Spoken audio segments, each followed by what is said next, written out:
You're watching Deepening Gaming. Enjoy the video. Hey guys, Nary here from Deepening Gaming. Some of you know me on Twitter, the Gaming Dragon. Today I'm coming at you to the Let's Play episode of Lyre. So last episode we had just met Lord Kadaj, a very interesting looking caracal. I hope I'm pronouncing that right.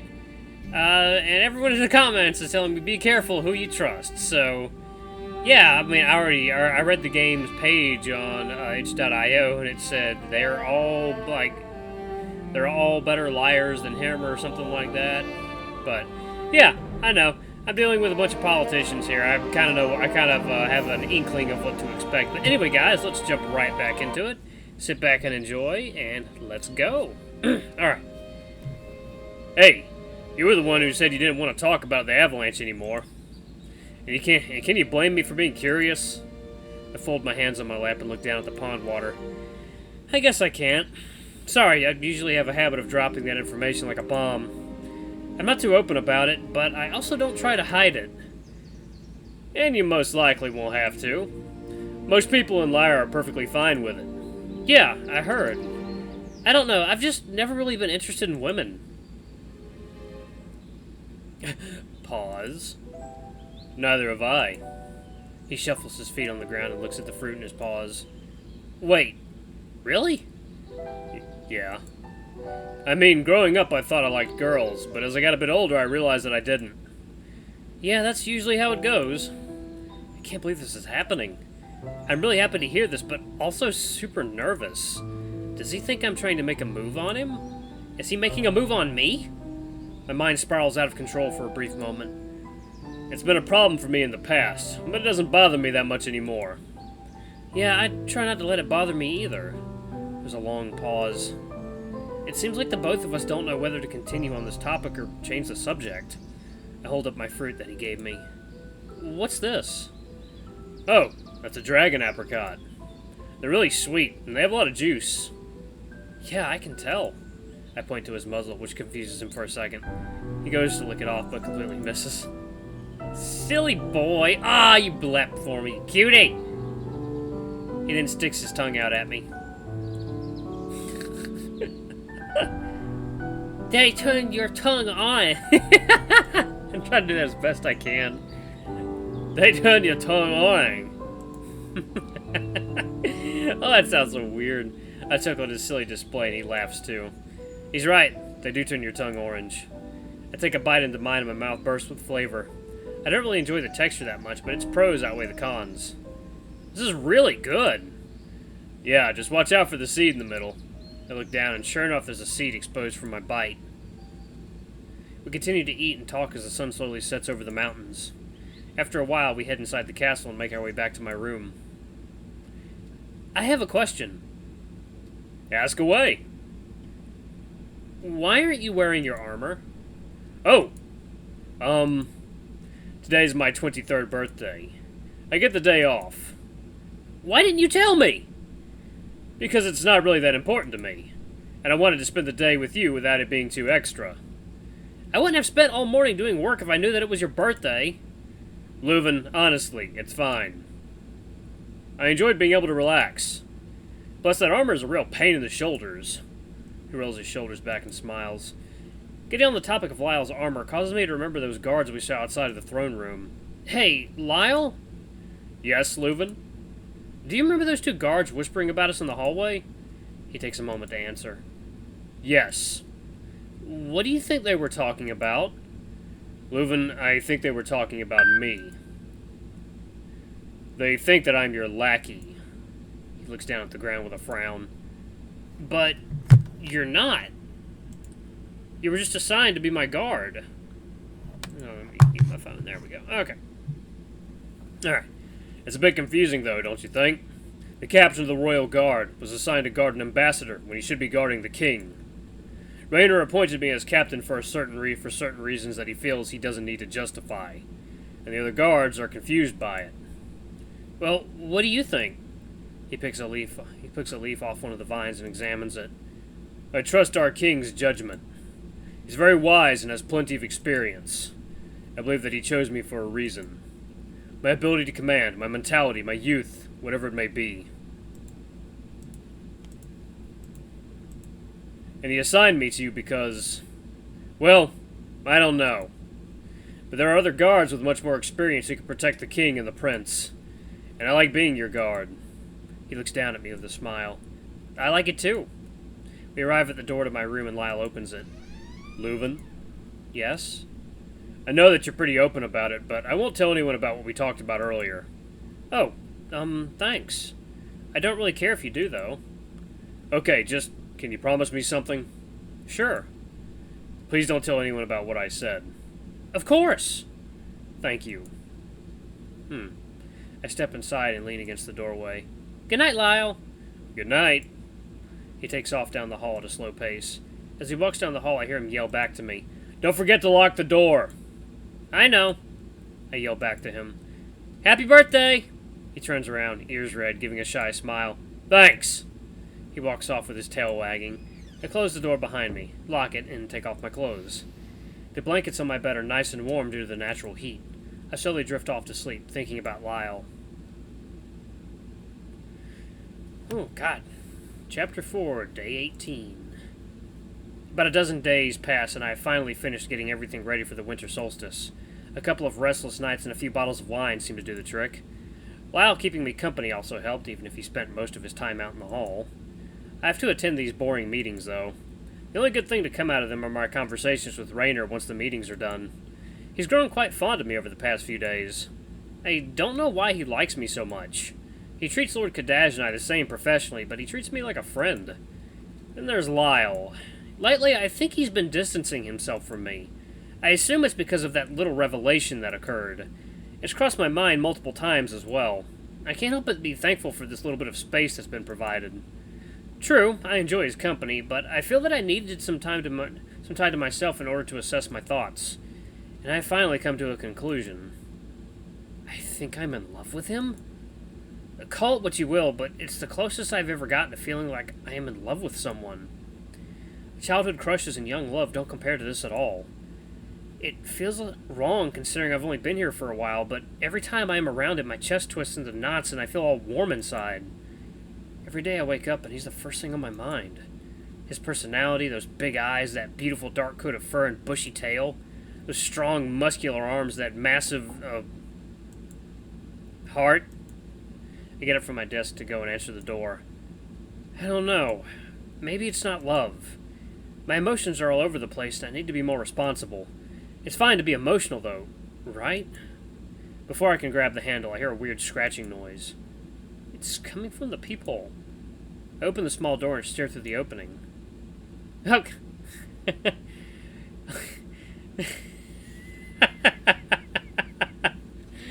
Oh my god, this is so funny! Wolf delivery. I got a wolf that needs to be delivered. I got some big sausage. Oh my god. On the other side is Lyall, sticking his muzzle up to the opening. Hi. Hi? Can I come in? I was, I have to hold back my laughter. Opening the door. Oh. Okay. I open the door to let him in as he ducks under the doorway. I can't take it anymore and I break into a fit of wheezy chuckles. He kind of recoils and gets a little flustered, which makes me laugh even more.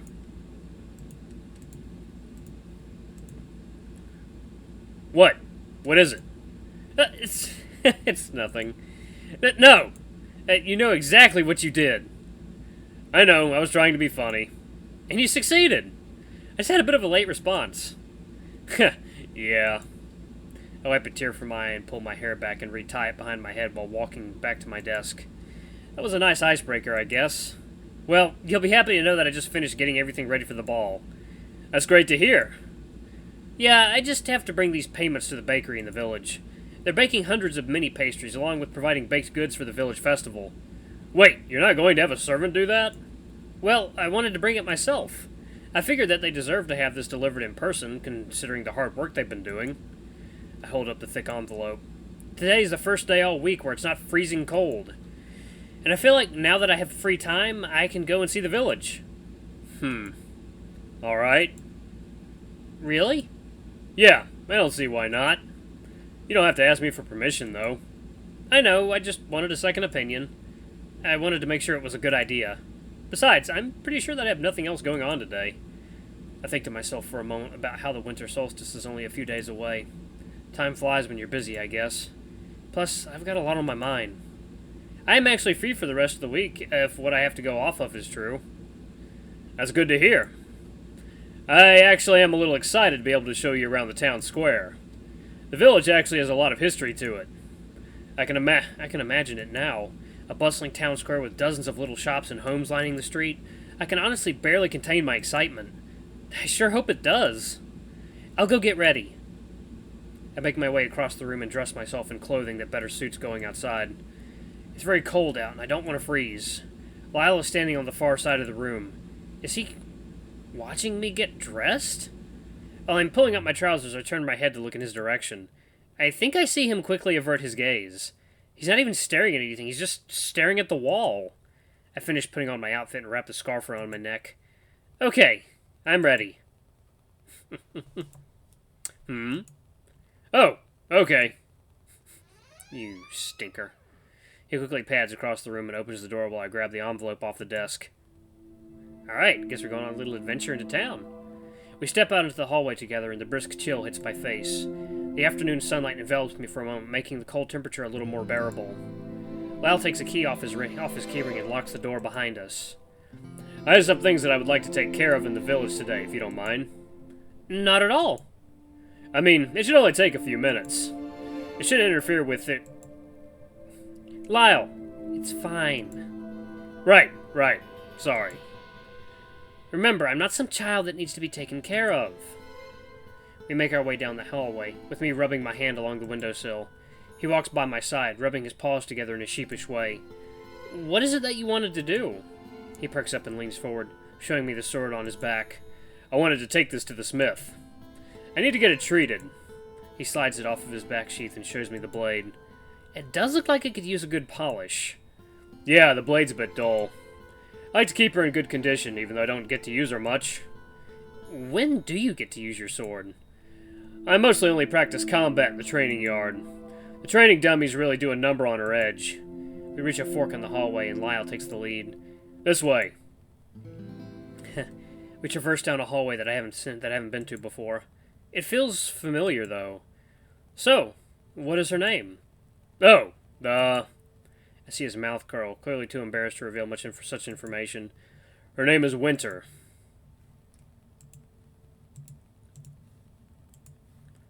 That's a cool name. And no, that pun was not intended. Ha! Thanks. I chose that name because, just like the sword, Winter can be cold, dangerous, and long. That's actually very poetic. That's very clever. I can hear the tone of surprise in your voice, Luvun.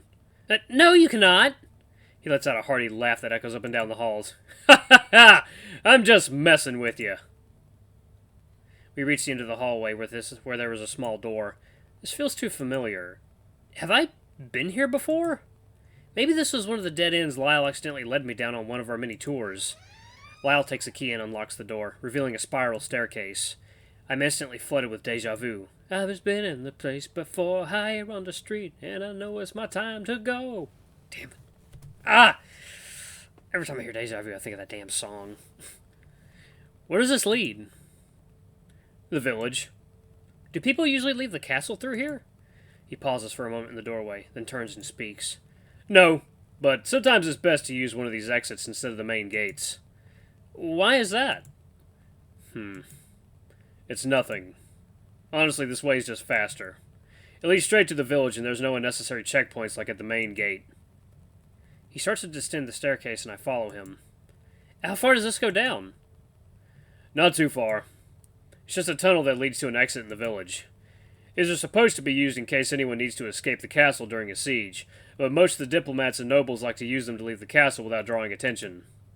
And are we trying not to draw attention? If you want to leave through the main gate, we can. This way's faster, though. No, this is fine. It's actually a bit exciting. I haven't done anything this sneaky or exciting in a while. I'm glad you think so. It's going to get really dark once we reach the tunnel. Humans can't see well in the dark, can they? No, we can't. That's okay. I have almost perfect vision in the dark, so I can help you. It's not a dangerous path at all. Very spacious, and the ground is flat. I'm putting my trust in you, but I swear if I slip and hit my head, you better hope I get amnesia. You'll be fine. We reach the bottom of the stairs, and I can barely see a thing. Each step I take becomes more cautious, but suddenly I feel something brush up against my hand. Luvun, take my paw. I feel the metallic claws and soft leather of his glove wrap around my palm. His paws are very large and warm. They have a firm but gentle grip and feel articulate.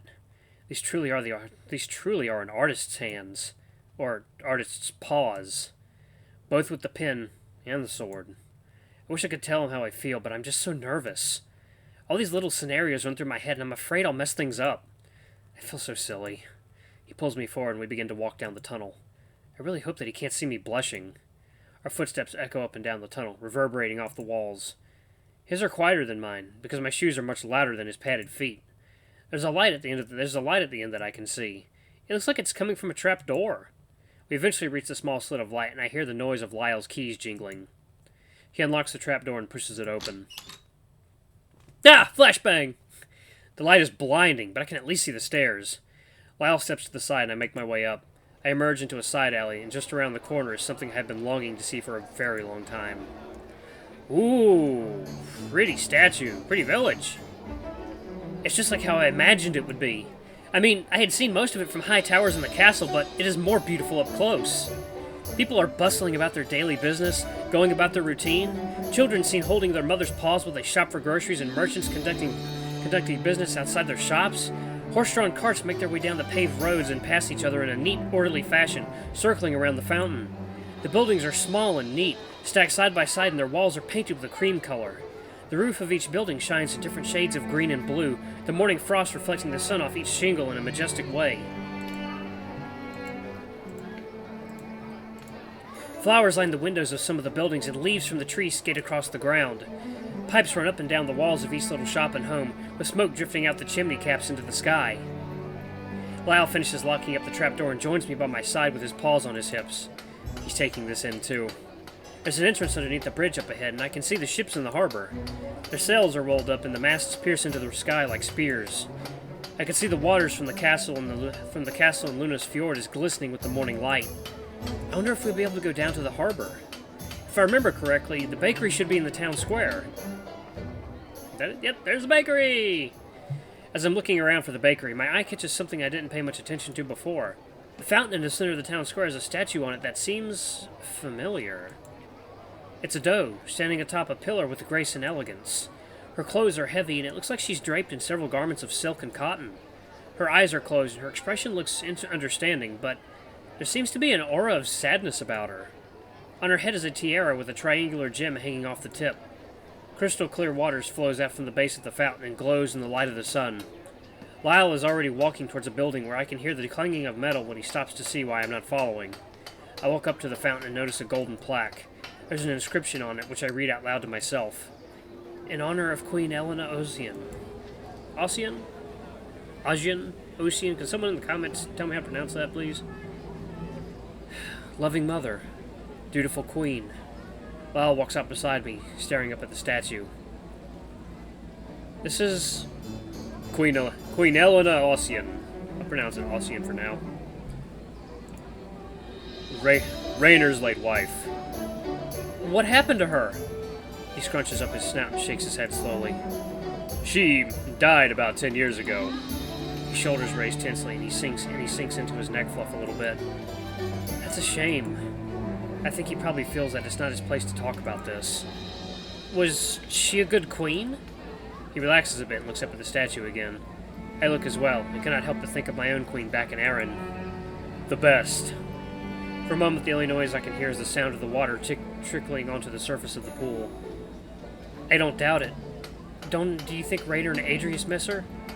This time his answer is instant. With all their hearts, I'm sure.